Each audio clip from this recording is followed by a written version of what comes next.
In fact, you have Isaac and Rebecca. Isaac married Rebecca at the age of 40 and she was 3, or all the way from 3 to 10. You can choose whichever one you like. And I can demonstrate. How about none of the above? And you can't prove any of that. No. That with evidences if you like. He said, I can give you evidences if you like. No, you can't. No, you can't. Muslim Lantern, join us and show, according to sources that we accept, show us that Rebecca was 3 or 4 or 5 or 6 or 7 or 8 or 9 or 10 or 11. Show us. Or 12. Or Yeah, show us. Give us something. Muslim Lantern. I'll just say it here again. We know that this is really, really impressive to your fans. We know that when you go, Rebecca was 3, we know your fans go, great, she was 3.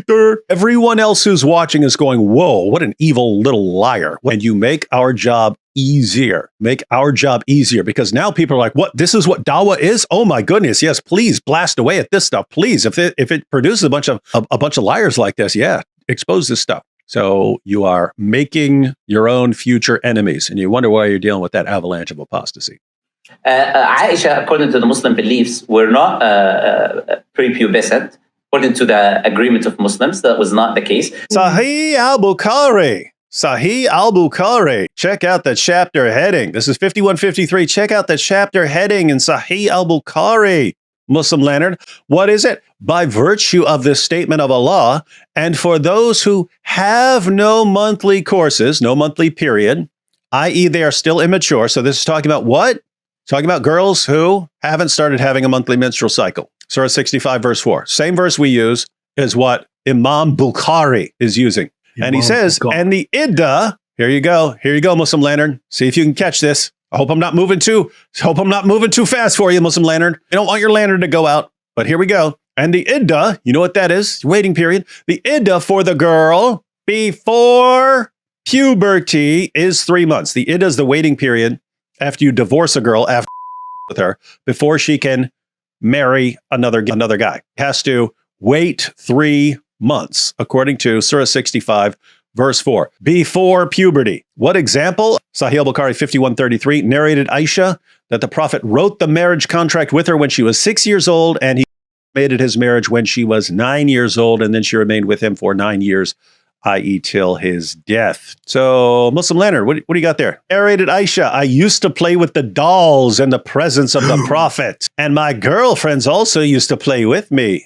When Allah's messenger used to enter my dwelling place, they used to hide themselves, smart. But the Prophet would call them to join and play with me. Guys, what were they doing? They used to play with dolls in the presence of the Prophet.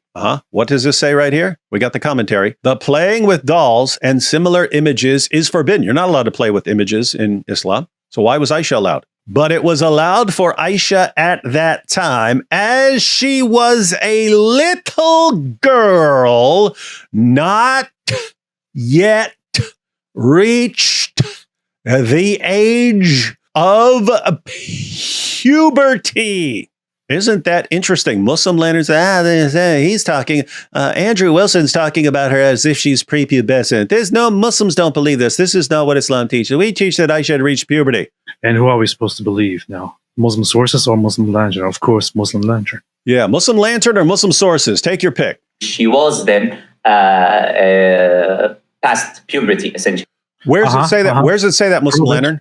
A Muslim can believe the age of Aisha was different than what we say contract 6 and say one more. A Muslim can believe a different number. Response is, but it's not a requirement of Islam to believe that Muhammad actually did that. Right. You could say that a ton of things in the hadith are made up about Muhammad. You don't believe that those things are made up. You believe that those things are true. So what's the point? Like almost anything, if it's not also in the Quran, if it's in the hadith, tons of stuff you could say, I don't believe those hadiths. I think those hadiths were fabricated. I think all these hadiths are fabricated. Can you say that?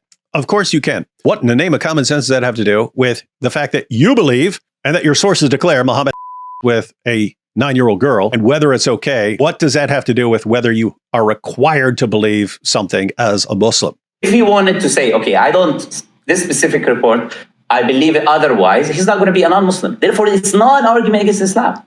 You're arguing against something. Whoa, he just said... Sounds like a complete idiot. Did you see what he just said? That was super dumb. He said, if it's not arguing against one of the core one of the 6 articles of faith of Islam, it's not an argument against Islam. This reminds me of one thing that Muslims do sometimes, which is when you bring up a moral issue with Islam, they say, okay, so how does this prove that Islam is false? We're not talking about whether Islam is false. Okay? Mm-hmm. We're talking about whether this was good, whether this was a good thing to do. A moral issue with Islam. This is for some reason how they think.